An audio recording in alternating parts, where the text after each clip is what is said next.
government shutdowns and trans secrets at public schools, the failure of public education, and Blink-182's new album. We are talking about all things social, pop culture, religious on this episode of White Pill Radio. Welcome to White Pill Radio. This is the every other episode version of Theology on Air that is post-apologetic, ultimately hopeful, applied theology that looks at news and current events with a Christian worldview. I'm Evan McClanahan. I'm the pastor here at First Lutheran.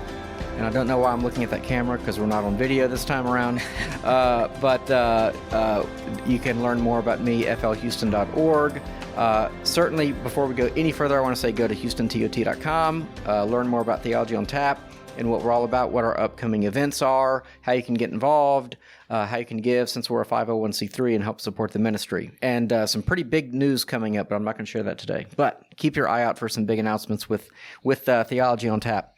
Some fun stuff coming up. But HoustonTOT.com, and Sarah's not here, I should say. You know, she's always here for all these episodes, but she's leaving it to the three of us to handle it. And so I have with me Oscar Villanueva, all-around great theologian, good dude, well known to the podcast community by virtue. What would you do? The debate on baptism with Juan Carlos Martinez recently? Yeah, recently did that.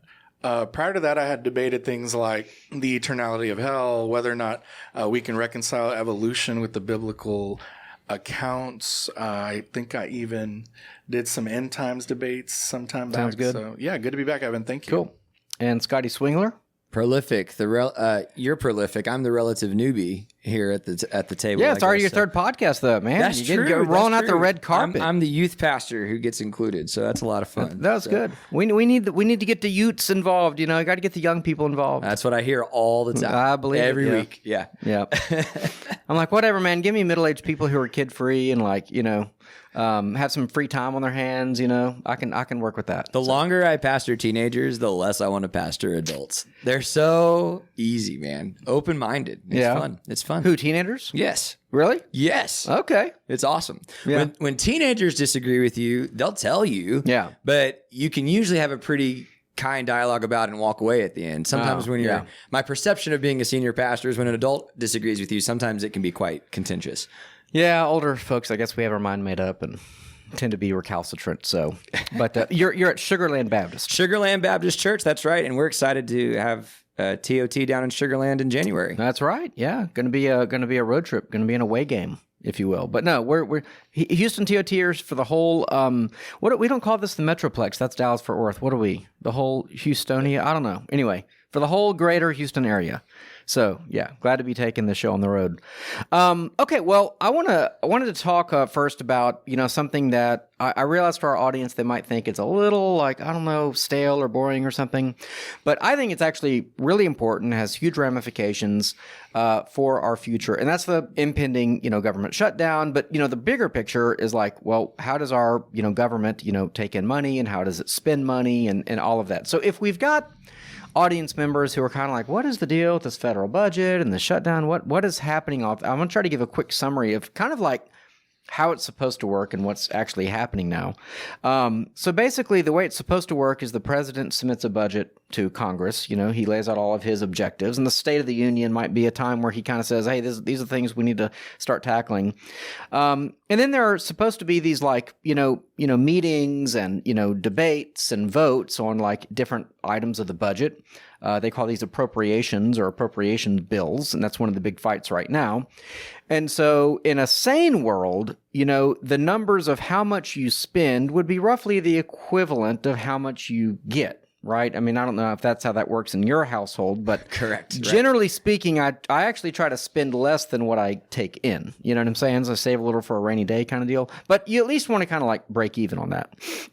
And so now we're looking at basically annual deficits of $2 trillion. We've got this post-COVID spending. And this is a Republican and Democrat issue, so it's a bipartisan problem. We can't fund all these entitlements. We have $33 trillion of debt on the books, and and a lot of that we financed in the last since 2008, since interest rates were effectively at zero. We financed quote unquote financed it at 0% interest. And so we take out loans to pay for these $1 trillion surpluses every single year. And it's at 0% interest. So it's like cheap money. It's literally free money, right? But now with that has led to inflation, right? Because when you print money to pay for things you otherwise don't have the money for, that lowers the cost and the value of the dollar, so everything costs more. Inflation is not when things cost more. Inflation is when you increase the money supply, which decreases the value of that currency, which causes everything to cost more. So, all of that said, so we financed it at 0%, but you have to raise interest rates now to like bring inflation down. That's the government's solution, by the way, to a hot economy, is to destroy it. So, terrible policy. This interest rate thing of like, using that to mitigate the economy is crazy, but that's what we do. But now all that debt, because it's not like it's not like a 30-year mortgage, it's like a 6-month or like 1-year debt you take on. And then like so it like rolls over and now it's being hit with these interest rates. So we're going to have $33 trillion of debt. And it's going to end up with a 3 or 4 or 5% interest rate. And I don't know how good y'all are at math. I'm not very good, but it's going to end up being over $1 trillion every year just to pay interest, which strikes me as highly problematic. We don't get anything for it. Like we don't get a new aircraft carrier or a Death Star. Someone tried to figure out how much a Death Star would cost one day, and they're like, $5 trillion. I'm like, sold. If I can get a Death Star for $5 trillion bucks. Anyway. Okay, so that's where we're at. So this keeps happening because they don't ever go through the proper appropriations process.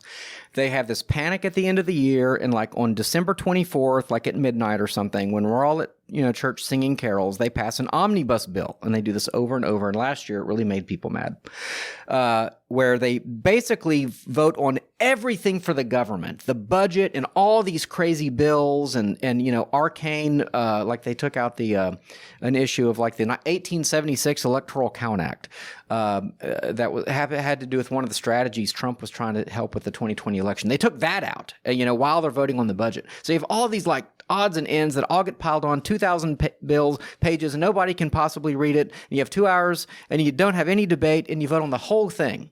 And so there are some people who are like, well, that's not really a good way to govern.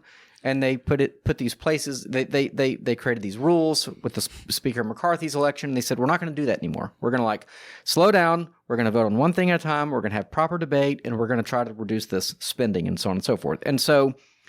But the old ways die hard, and money is power, and the government's incredibly corrupt, and so they're doing sort of the same things, which is like, no, we just want to still spend this money that we don't have. We'll just print what we don't have.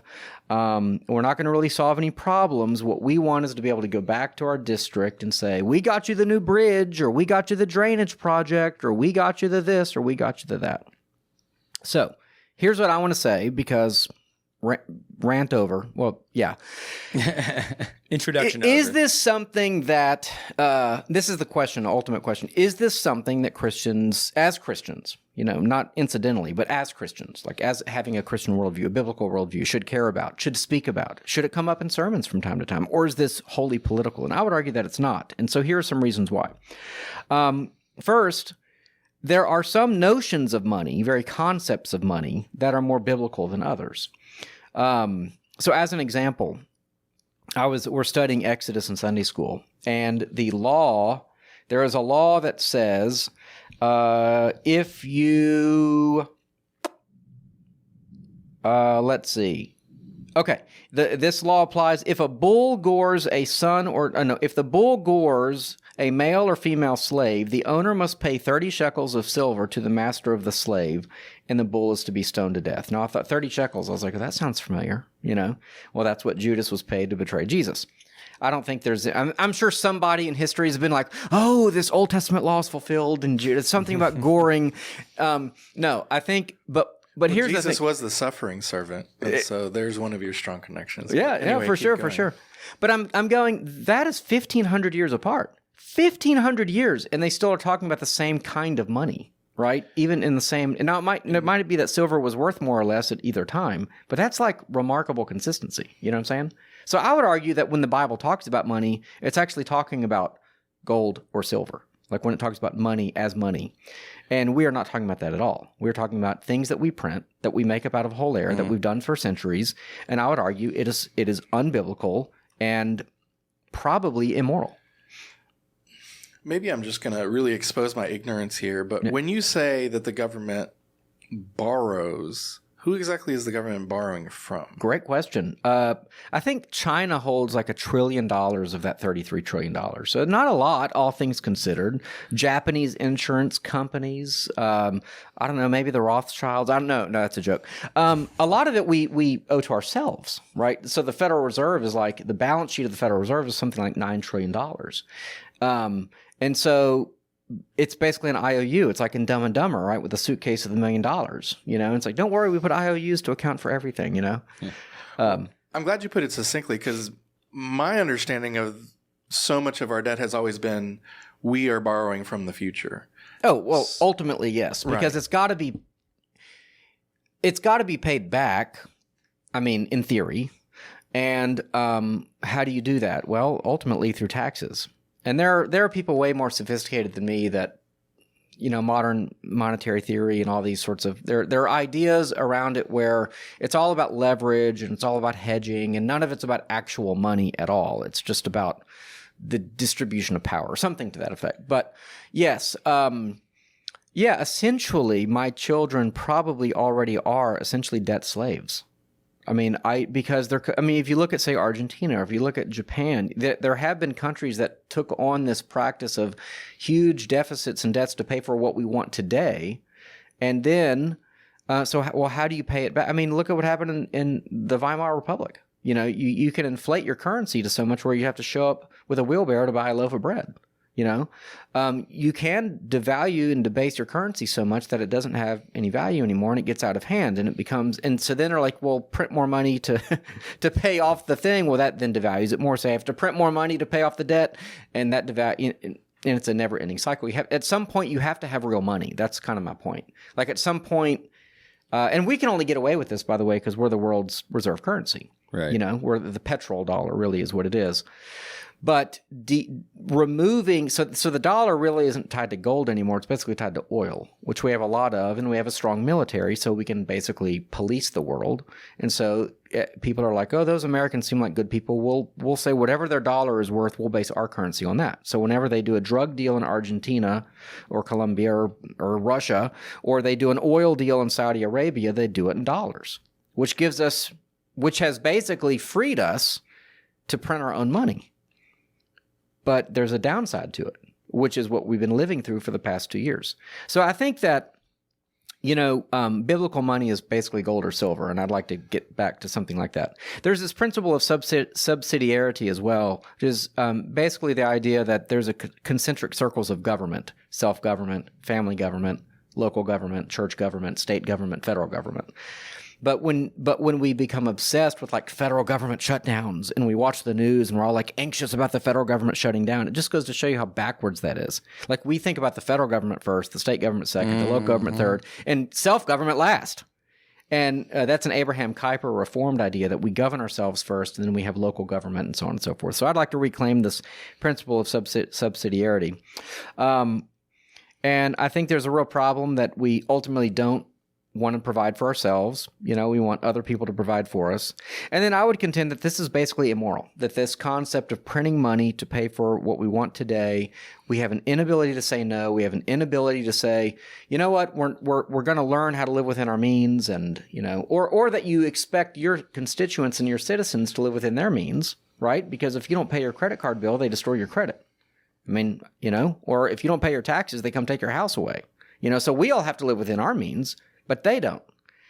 And I really, well, two thoughts to apply it, and then I'll shut up. But one is that if the church is to speak on behalf of the poor and the downtrodden, and, you know, inflation and this kind of policy is ultimately extremely destructive to them, right? Because when their cost of food goes up, and their cost of, you know, food and gas aren't even included in the inflation.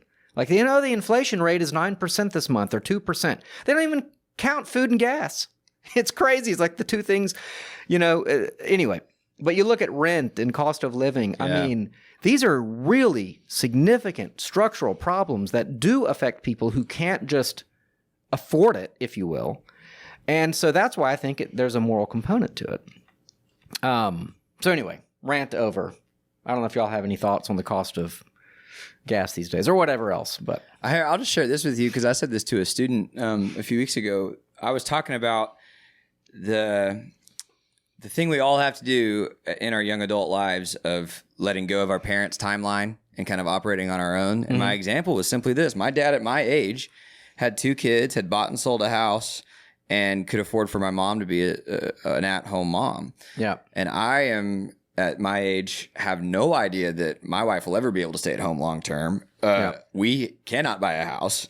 And it's not because we're not working hard and making a living. Right. And it's just, so this isn't just affecting like the poor, quote unquote. Like it's all of us. I mean, even just looking up at my parents, I'm like, I have no idea how you did it. Like, cause I can't. Yeah. So this hits all of us. And really what I found interesting about the Politico article you sent us on this. Yeah. I didn't even read from that. Apologies. No, it's all good. But like how much of this comes down to, it is greed, on a macro level, but greed also on an individual level, that every single representative is simply trying to get reelected, saying whatever they have to say to make the headline news or get the tweets out or fill in the blank.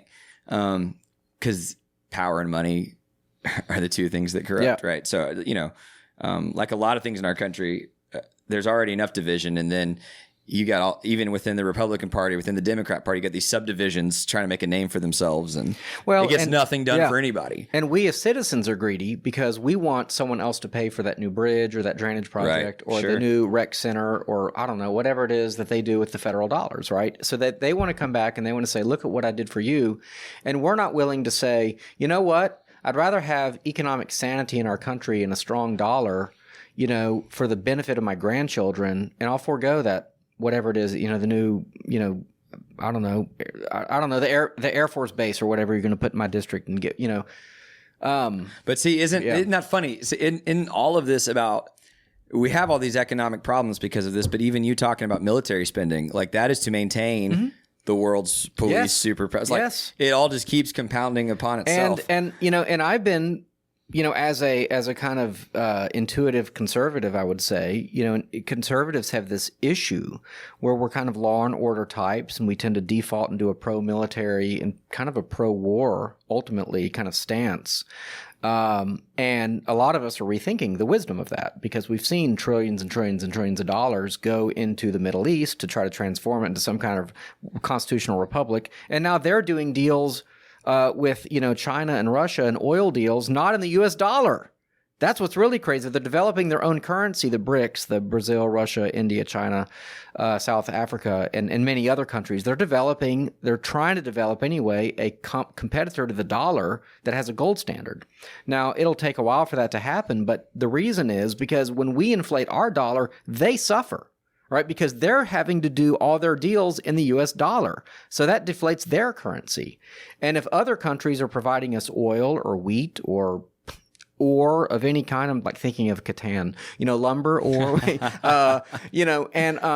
so they have these resources that have value, but we're deflating our own currency, which means they lose money. So that's not moral. It's not a moral way to treat other countries. Right. And so, they're like, well, screw it. We're not going to do business with you anymore. We'll develop our own currency. And they're starting to do that. And this country, if we don't have the world's reserve currency is the dollar in the next, 10 or 15 or 20 years, we will face economic hardship like we can't even imagine. It will make the Great Depression look like a day at the beach. That will happen. I mean, those are the laws of economics.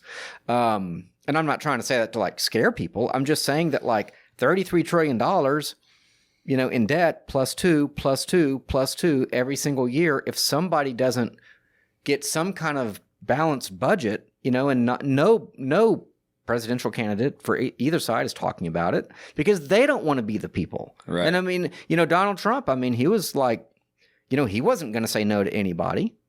And so I don't know who's going to have the moral courage to basically go in there and say, we can't keep doing this. So. Hey guys. Sarah here. Sorry to interrupt the podcast. I know it was awesome, but I just wanted to tell you that Theology on Tap is growing. We are now a standalone ministry, an independent nonprofit, and to grow, we need your help. We're offering more live events, more follow-up opportunities to reach the unchurched, and increased partnerships with local churches. You can help us grow by praying for us, by telling your friends or church about us, and of course, partnering with us financially. To donate, go to houstontot.com/give. Okay, enjoy the rest of the show. Yeah, I'm just thinking back to 2016, somebody asked me who I was going to vote for. At the time, I couldn't vote because I was naturalizing. And I said, whoever ends up becoming the president, we will have deserved them. Yeah. And my point with saying that was, while I think that there are some maybe social policies where obviously I'm going to agree way more with conservatives, our current financial structures that are set in place, whether it's Wall Street, government spending, or otherwise, are really actually a reflection of who we are as people and what we do with our money. So, for example, here recently some data came out where people who made $50,000 or less, over 70% of them were living paycheck to paycheck. And you think, well, yeah, they're not making all that much money. But the next bracket up to 70, the number of people living paycheck to paycheck only went down into the 60s. And people who made 100K or less, I think 100K to 200K, that number was still 50%. Yeah. Living paycheck to paycheck. So here you are, you're making a six-figure job. You're making six figures at your job, but yet the principles of just austerity and self-denial and saving and productively investing and so on, those aren't happening. And so if those aren't happening, to your point, Scotty, on the individual level, and I know that's not exactly what you were saying, you're saying that it's a lot harder due to inflation and due to really stagnation in wages as well, which obviously is part of the equation. We don't want to skip over that. But if you could reasonably live comfortably while still putting money away, while not having to live paycheck to paycheck, yet we still don't, then of course we're going to allow for government that does the same thing. I mean, in some ways it's a reflection of who we are. We're consumeristic. We're image driven. You can't open your phone to virtually any website without someone trying to sell you something. Right. And for the most part, we like that instant gratification of hitting, next day shipping on the Amazon and then just moving forward, right? Like we have become, I think, very, very bad at delaying gratification. And that just is reflected in the way that we are governed. And we're comfortable allowing ourselves to be governed that way because it's kind of how we govern our own money, generally speaking. Right. Anyway. I had a middle school boy call me yesterday and say, hey, yesterday I ate 2 huge cheeseburgers at this restaurant because a friend bet me $10 I couldn't do it. And then he said, "Is that gluttony?" and I, middle school boys, it was How much awesome. do the cheeseburgers cost? He did not say that. $20 for the two? Yeah, that's right. But we ended up talking about gluttony, and that's what I think of when you're talking about this. I said gluttony is when we cannot restrain ourselves from overindulging. And that's exactly what you're talking about. It is the water we're swimming in is overindulgence. And unfortunately, for all these politicians, they don't want to be the one to have to say no, right? They don't want to have to be the one to say, "Hey, we're economically, fat, if you will, to use the metaphor, and we have to pull back." It's like a youth pastor trying to preach chastity and abstinence and guarding your eyes, and being like Job. It's saying the hard thing to people who would rather just have you shut up and vote for someone else who's not telling them the hard thing. Right. I mean, I think we're so used to now being able to really tailor what we take in, right, due to algorithms. Like, for the most part, we're only shown and told and hear the things that we want. And so, of course, politicians are no different. They want to stay in power. They want to have influence. They want all the perks that comes with having that position, having those hands on the levers. And so, of course, they're going to sell you the dream as long as it doesn't rock your boat. Right. And in that sense, both sides of the aisle are just as guilty. They're just pulling on slightly different heartstrings for their own demographic. Well, what happens is the right, I shouldn't say we, but the right, because I would be for dramatically reducing military spending and we have something like 900 military installations around the world, 900. I thought it was like, I don't know, a handful of bases, like one in Germany, one in Japan, like after World War II. I was like, maybe we have 20 bases around the world. And I was like 900. Now, some of those are quite small, but still, bring a lot of those home. Cut the fat, Anyway, but what happens is the right gets their billions and billions and billions for the military industrial complex, which now the left kind of is in favor of as well. But then the left kind of gets its social welfare spending. So instead of both sides denying the other, they both feed each other. Correct.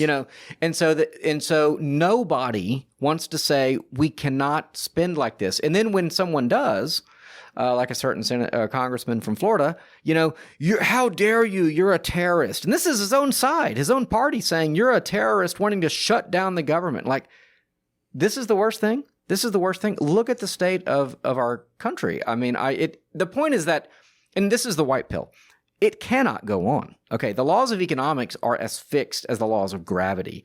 And this is something I want the Christian worldview, people who understand themselves to be Christians, they need to understand this. This is part of the worldview that they need to go out and to defend. That God made the world a certain way, and the laws of logic are fixed. God's world is as God made it, and the laws of economics are that, because value is a real thing. Value is, things have intrinsic value, things have real value. Now, sometimes we waste money on stupid stuff that doesn't actually have value in the long run, but at the end of the day, money, currency, gold, silver, these things either have value or they don't, and we live accordingly. And when you disrupt that and you tinker with that, I think it's immoral. I think it's actually wrong. And I don't think it's wrong to say that. So, well, yeah, I mean, back to your original question, like, should Christians not only be aware, should it be preached to the pulpit? I think the Bible has way too much to say about financial principles, and, saving and sound investing. And as a matter of fact, being called to account on what it was that you did with your time and your treasure and your talent, that to be blind to it on a grand social scale, or actually not to promote our own principles on a grand social scale, would be to not just lose the battle of ideas, but not even enter into it at all. Yeah. Do we have the courage though? Yeah. To post about austerity, to post about fastening your financial belt, as it were, is going to be very unpopular. Yeah, especially when they're not doing it. Yeah. That's the point. Yeah, even if you're just doing so on an individual level online, I mean, you're going to be lambasted for not caring and not being generous and not, promoting some sort of equity or distribution. Yeah. So of course it's going to be unpopular, but ought we to? Yes, absolutely. Should we want our pastors to be, steadfast and calling things out, calling them what they are? Yeah, absolutely. Will we live it out? I guess that's another question. Yeah. All right. Well, let's take a hard left turn and go into pop culture, unless you had a closing word on that. But I was just going to say that's good, because it's always easier to preach about the sins that aren't yours. Yeah. The problem with money is I don't know that there's a single American who's completely innocent. We've all Well, I don't know. There's some, Dave Ramsey followers who are I don't think Dave Ramsey's completely innocent. Yeah. I mean, but that whole, the whole Dave Ramsey model, I won't go into that, but it is in large part a response to kind of us refusing to have any thrift at all. Like when I think about my grandparents, that's the word I think of, thrift. I mean, they had nothing. They had to, they grew a lot of their own food, they killed their own chickens, they, canned their own peaches. And when my grandparents built their house at the 1979, they put a canning room in the basement. I mean, they could have gone to any grocery store by 1979 and bought all the canned vegetables they ever wanted. But they still had a garden, a 2-acre garden. They grew amazing food, and then they canned. And they would spend hours at a time, like in the super hot basement, sterilizing the jars and all that. And now I'm trying to grow food to can. It's off to a very, very slow start, but I'm like, yeah, I think that would be wise if we could do that. But let's talk about some pop culture. One of your favorite bands, I hear, has a new album. I would love to talk about this. Completely changing subject. So during my preteen and teenage years, no musical genre was bigger than pop punk. Mm-hmm. And no pop punk band is bigger than Blink 182. So that trio has been dominant. If you haven't heard of them, you've heard their songs since the 90s. Songs, All the Small Things, What's My Age Again, First Date, I Miss You. They were all over the radio, MTV, huge for 30 years now. Publications like the New York Times and Alternative Press have put them on the same tier as Nirvana, or even, this was an Alternative Press article, the Beatles, in terms of their influence on their genre of music. And I am a huge fan. Wait, so, where was Green Day on this ranking? But keep going. Right, real close. I mean, it's that they're the Mount Rushmores, those two bands, right? But so the story here being that, like other rock acts before them, they have been highly dysfunctional at multiple points in their history. So most notably, there's a lot of drama around their singer and guitarist. His name's Tom DeLonge. You would know his voice if you heard it. It's nasally and faux British, and every punk band since imitates how Tom DeLonge sings. DeLonge departed the band on bad terms twice. Once in 2005, and then again in 2014. In both cases, it was tragedy that caused him to return and make up with his friends. So the first time was in 2008 when Travis Barker, their drummer, survived a plane crash. Yeah. And the band got back together. And then last year, they got back together because bassist Mark Hoppus was battling cancer. And he is now cancer-free, but it was that diagnosis that got Tom DeLonge back in the band. So this past Friday, they released the title track for their upcoming album. It's called One More Time. So I've got an article from Rolling Stone, but I wanted to focus mostly actually on a promotional video they put out to support the track. And in the video, they very openly discuss that, we're dysfunctional. We've hated each other, right, throughout their history. How they broke up and get back together. And DeLonge says, well, when Mark told me he was sick, that was the gnarliest thing. And then I realized nothing else matters. Travis Barker asked in the video, why does it take a catastrophe for our band to get back together? And I want to read some of the lyrics from this song and then ask y'all the question. So the lyrics from the song say, strangers, from strangers into brothers, from brothers into strangers once again. We saw the whole world, but couldn't see the meaning. I couldn't even recognize my friends. Older, but nothing's any different. Right now feels the same. I wonder why. I wish they told us it shouldn't take sickness or airplanes falling out the sky. I miss you. It took time, but I admit it. It still hurts after all these years, and I know next time ain't always going to happen. I got to say I love you while we're here. And then the chorus says, do I have to die to hear that you miss me? Do I have to die to hear you say goodbye? I don't want to act like there's tomorrow. I don't want to wait to do this one more time. And I think what I want to discuss and bring a white pill to is this cultural problem that in general in society, we are not good at expressing love for our friends. I think all of us have experienced the funeral where people stand up and say really nice things about a loved one that loved one never actually got to hear them say as they were alive. And so how can we as people of Jesus be countercultural and create space and environment and even maybe promote the idea that we just regularly tell people they're loved and cared for? And why do so many people in our society feel like they're not loved and cared for? I just think this song and their story as a band reflects a bigger cultural issue of we're really bad at telling our close friends that we love them and that they matter. Yeah. Well, a couple things come to mind.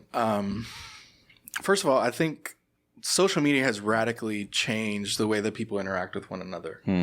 And so there's a different level of relational currency that now is interpreted through happy face emojis, laughing emojis, likes, upvotes, to the point where we think that when we are like heart emojiing something, we're expressing love. We understand that, to react is to have done something. And so it leads us into this false belief that we have done enough.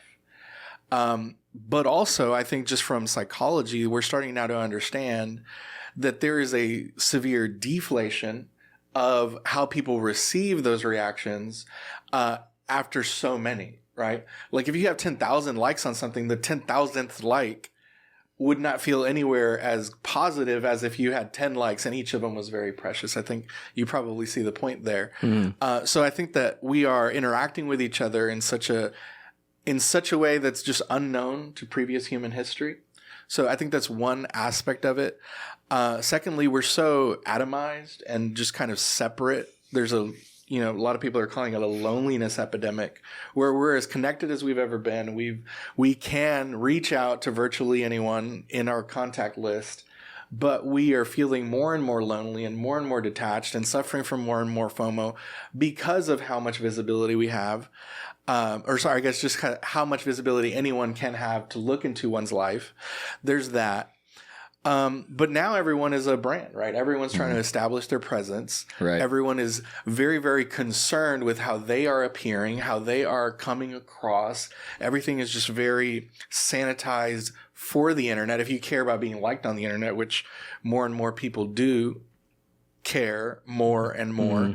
And so it just breeds this weird selfishness and self-centeredness that, I think that some people would say, well, meaningfully, that's not why they are on social media.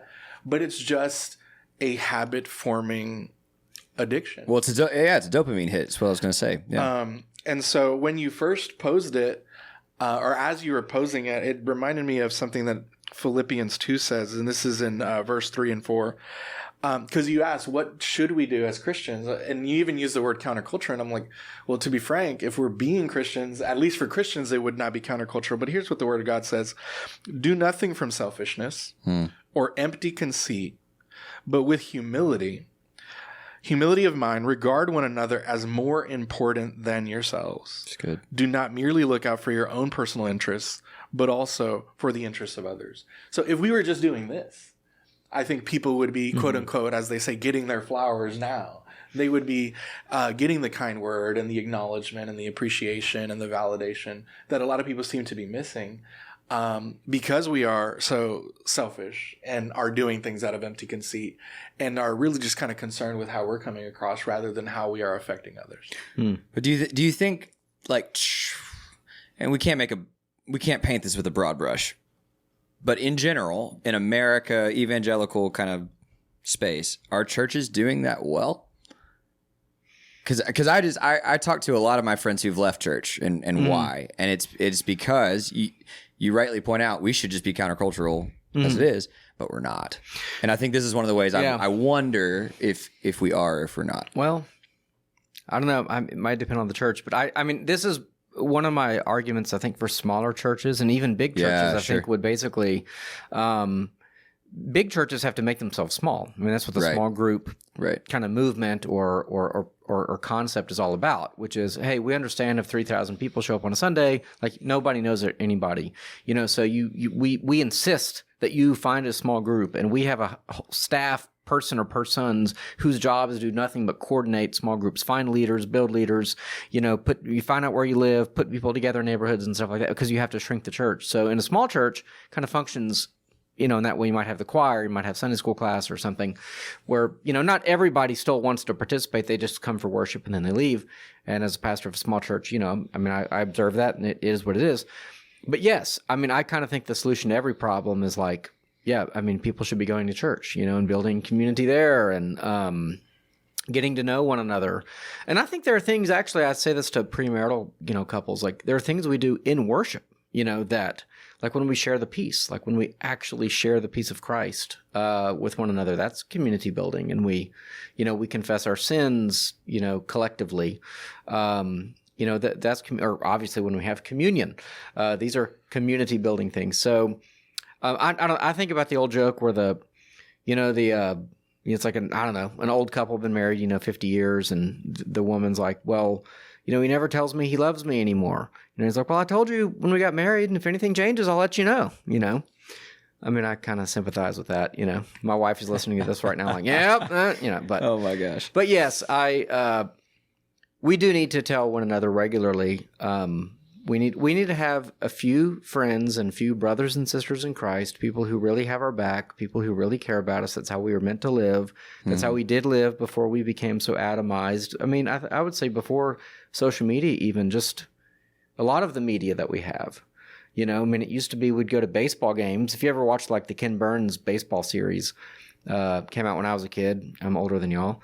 But it's a lot about how like the fabric of America was like people going to local baseball games, not just the major league games, but like local minor league games. And that's how people spent their time because they didn't have anything else to do. And baseball's a game where you can sit around, you can watch it and talk to people at the same time.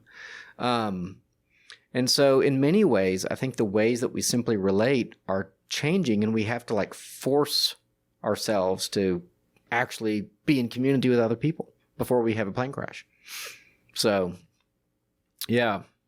So no, I don't think churches are very good about it. I think maybe we're trying. What do people say? What do the young people say that left church? What do they say? I mean, everybody's got their story, right? Yeah. But I think there's a consensus, at least among the people I've talked to, and I did some work with Texas Baptist on this last year. There's a sense like, well, churches don't want us. So Gen Z is different than my generation. My generation loves mega church. We'll come sit and watch the show. Gen Z wants to get to work. And a lot of churches are bad at putting young people to work. Yeah. I mean, where do you have place for me to serve? Do you have something for me to do? They want to do something. Yeah. Which is awesome. Like, that's what we should be doing. But it's hard sometimes to facilitate that for everybody. Yeah. And then I think my friend Megan Hendrickson is now the BSM director at Dallas Baptist University, and she talks about how churches still struggle with this. This is very American, I think, but like come and see, and people are going to come, and she says, man, invite young people in your community over for dinner. It's the same idea you're talking about with the baseball game, right? Of like, man, we'll put on an event in our church building for young adults. We'll host a concert. But who, it's, again, I think it's about mobilizing the people of God to go invite people over for dinner, include people in your lives. And we are so segmented, pull in the garage, shut the door, and turn on my TV and get away.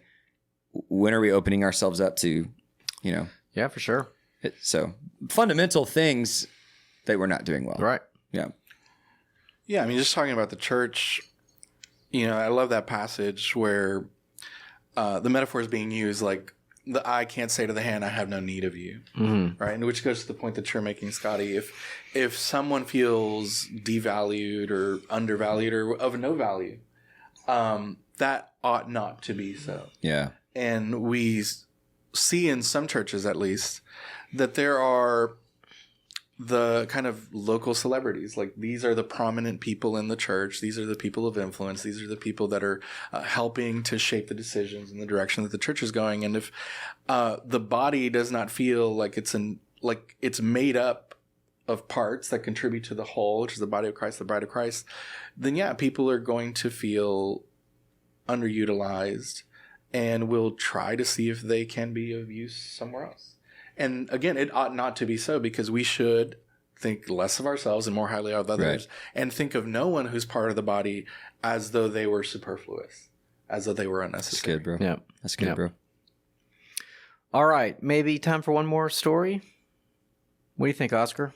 You brought a super, it's quite a long article that we won't get through every nuance of it, but maybe we can kind of introduce people to this article. It's in the Federalist. It's about a story that I had read about somewhere else, but the headline is "Lawsuit Over Sex Trafficked Teen Could Stop Schools from Hiding Kids' Dysphoria." And I'll just say, if you're, listening with younger kids, I mean, there's some pretty tough things in this article, so you might not, want to listen with children around. We won't use any dirty words or anything, but still, it's a tough article. So maybe give us kind of a summary of what happened, and then, maybe think about some solutions.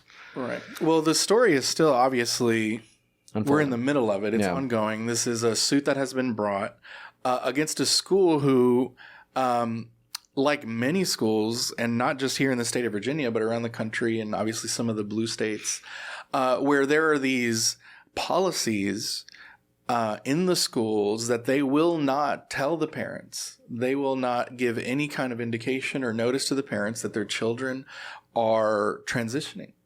Even that they're exploring the idea of transitioning, and indeed they're actually encouraging the transition. And it's all seemingly just very, I don't want to use the word shady, but there's not a whole lot of transparency. And so now parents here in this particular article are fighting back, and they're suing these schools for these policies. And now these policies are going to court.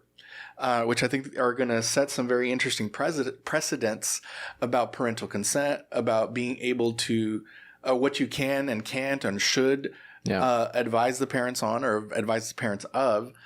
And something that I found really interesting is, the Bible uses the phrase, woe to those who call good evil and evil good. And for a parent to in any way try to slow down the process of transitioning, these policymakers called abuse, right? A parent showing concern for a child, even just merely wanting to talk to the child about why are you having these thoughts? Why are you thinking that you might want to do this? To in any way question the process was tantamount to abuse. And I think that that's what I found really interesting is like, here are their parents. And of course there are ill-intended parents out there who aren't seeking the best for their children. Yeah. But let's work on the assumption that the father or the mother is loving of the child and cares for the child to even want to have a conversation as to why these thoughts are entering into the child's mind.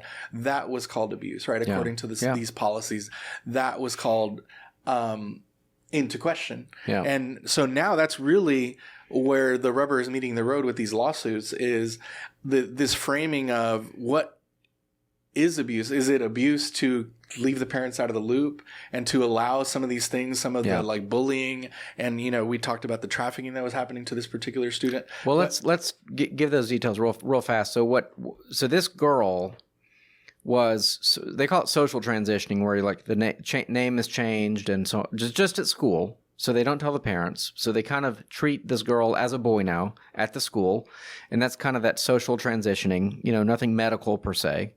And then, and so that was kept from the parent. So the student every single day the child was keeping things from their parents every single day. They're kind of a double life kind of thing.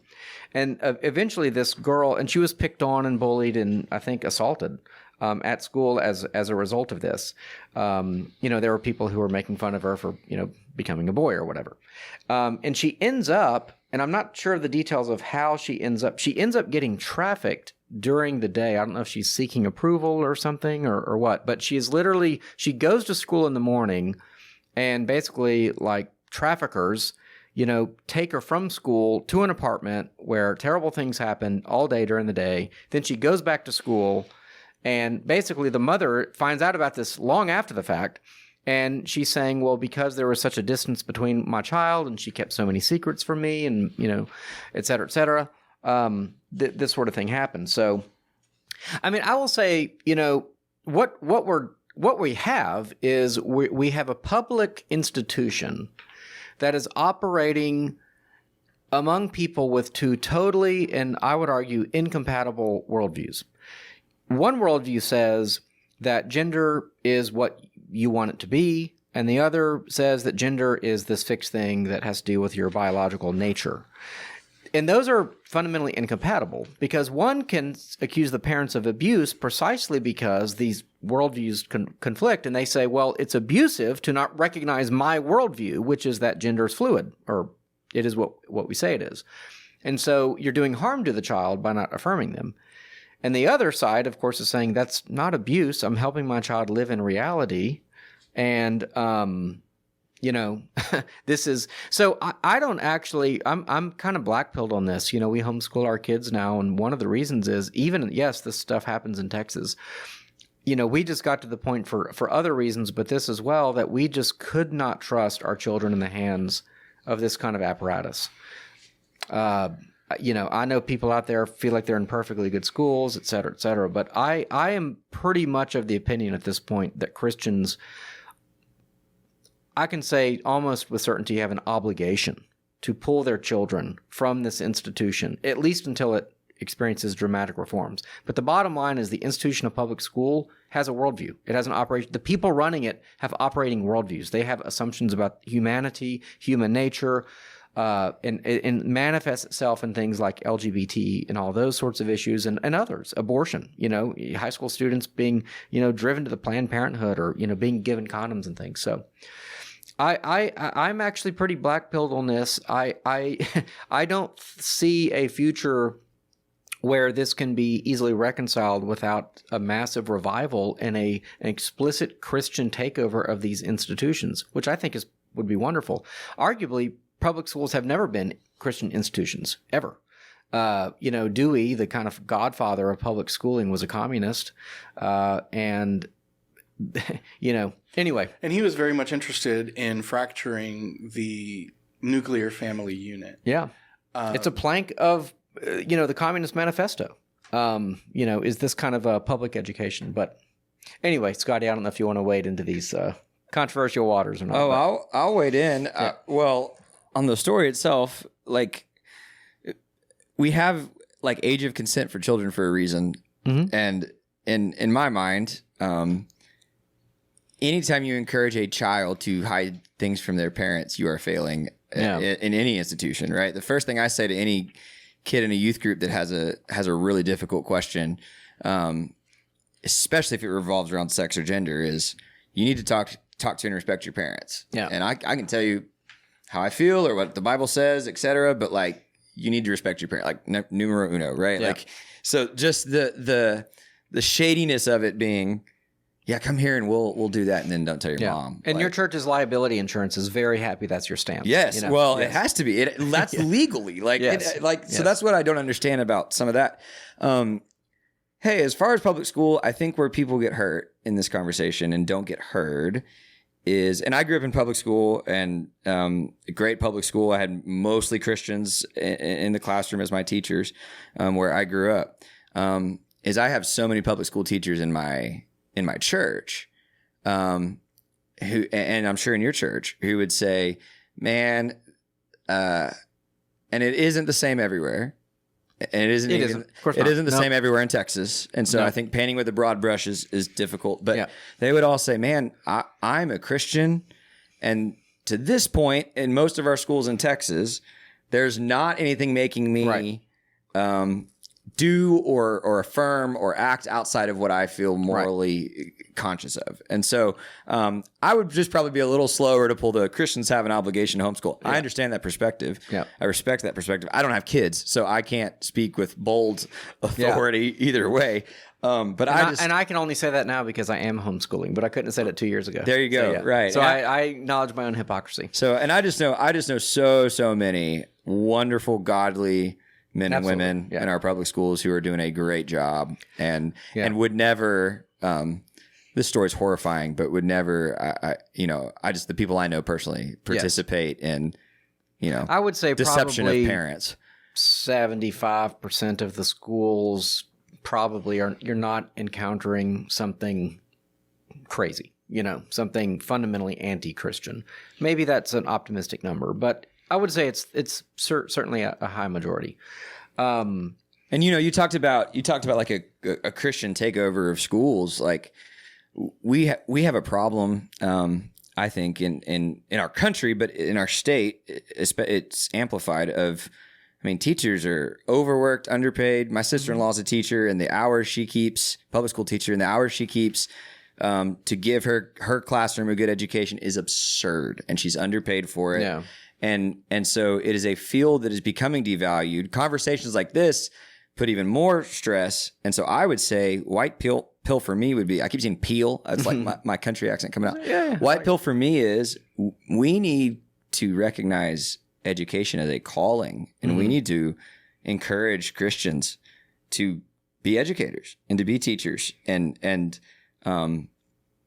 that's just my opinion. I think it's a missional worthy calling that we need to validate and affirm. Yeah.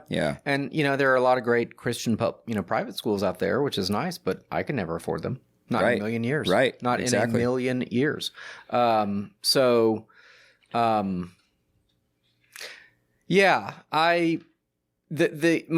concern is not. It's kind of like like the FBI. It's like there's a lot of great agents, but the people running it are all kind of I don't know.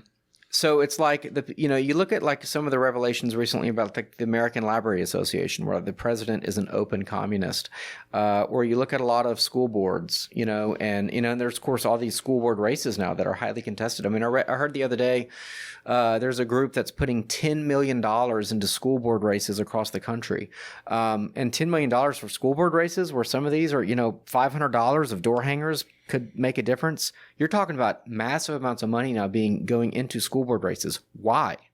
Because a lot of people like me are kind of waking up to this slowly.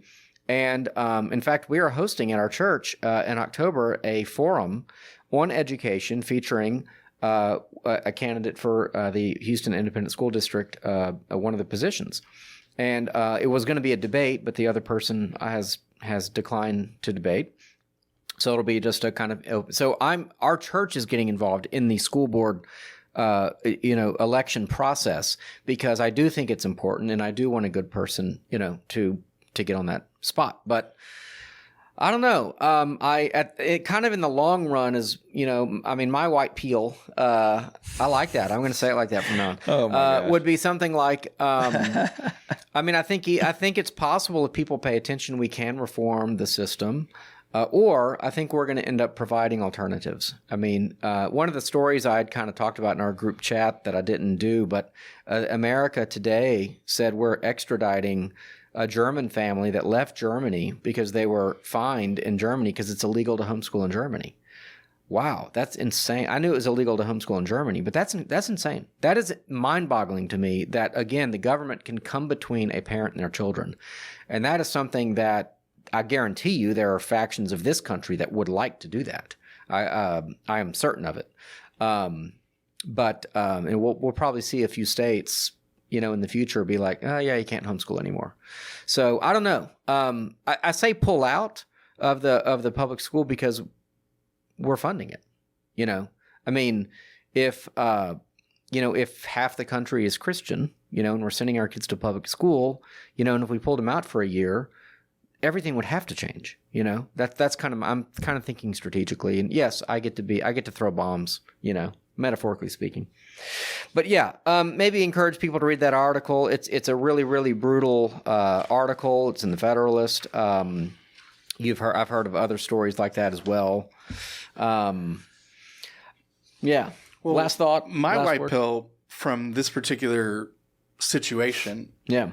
That I'm, just prayerfully hoping will start to happen is that this particular young lady has now gone on to embrace her natural sex. Yeah. And that just, to me, is a light shining in the darkness that God has built us with and created us with functioning bodies, and that our gender is a beautiful thing. And rather than to maybe teach against transgenderism or teach against people who are struggling,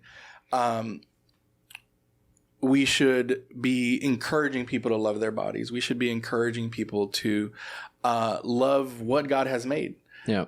Because I would say biology is reality, and truth is really what we ought to be striving for, right? If Jesus is the way, the truth, the life, then we should be seeking truth in all things and not allowing people, right, especially as parents, to flirt with falsehood. Yeah. Right. But we don't necessarily have to shame or berate or belittle someone who is just thinking and asking questions and questioning, generally speaking, but rather to encourage the truth and to have love for the truth and to show passion for wellness. Yeah. Because I think that's all part of God's created order, and we should definitely celebrate it. So the fact that this young lady, of course, is still having to deal through PTSD and trauma, but has now embraced who I would say God has made her to be is a wonderful thing. Yeah. Yeah. Just the whole notion that there are people who seek to get between parents and their children. Now, on the other hand, you can imagine there are situations of abusive parents, and you need then you need like a school advocate to say something is wrong here. So, but that's the whole thing. It's like, well, now a parent who doesn't affirm gender is in that category of abusive, right? It's like the same thing as like the drunk father who beats the kid. No. a mother not affirming gender dysphoria is not the same thing as an abusive parent. So anyway, but again, it's the worldview clash. I don't know a way around it. I want a Christian country. Okay. I'm unashamed about that. You have to have a worldview. You have to have one or the other. I'm a Christian. I want everyone else to be Christian too. So I think that makes me a Christian nationalist. But anyway, maybe we'll talk about that another day. No comment. Yeah. You advocate for the supremacy of Christ. There you go. Okay. Oscar, where can people find you? Can people find you anywhere? Because you don't do social media. I don't do social media. I've, really been giving myself, a review. Ought to have social media. That may be coming. We'll see. Oh, interesting. Who Okay. I mean, it would sound like really corny for me to give you like a Yahoo email address. But Yeah, don't do that. That's kind of what I have. I got you. Well, I'll tell you what. If you want to find Oscar, he comes to some Theology on Tap events, or if you want to slide into his DMs. Oh, he doesn't have DMs. So anyway, No, he's a boomer, Also, I'm man. officially off the market. That's amazing. So Yeah, he's no one slided. Yes, my DMs. the man is married. So okay, forget I said that. All right, but Scotty, you're easy to find. Oh, yeah, sure. At pastor_Scotty on Twitter is probably where I do the most tweeting. Although if Elon really does start charging a monthly subscription, we'll be out of there. But Scotty Swingler, I think, is on Instagram as well. Would love to connect with you. I've had fun doing an Ask Me Anything on Sundays on Instagram. Oh, okay. And it's mostly like, my youth group kids. But, Yeah. hey, ask Cool. me anything about theology or Bible or faith, and engage with a video back. That's a lot of fun. Very cool. And Sugarland Baptist Church, if you're in Southwest Houston, come see us. We'd love to meet you, and can't wait to host a Theology on Tap event in Sugarland in January. Yes, sir. That'll be fun. All right. Well, I want to thank everyone for listening. Subscribe to the podcast. If you're not a subscriber, please help, and please subscribe to our YouTube channel and like us on Facebook so you can stay up to date with all that we do. HoustonTOT.com, where you can learn more.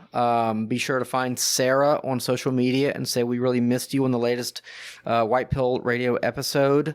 But anyway, go to HoustonTOT.com to learn more and all about that. And until next time, we encourage you to question freely, think deeply, and disagree as needed.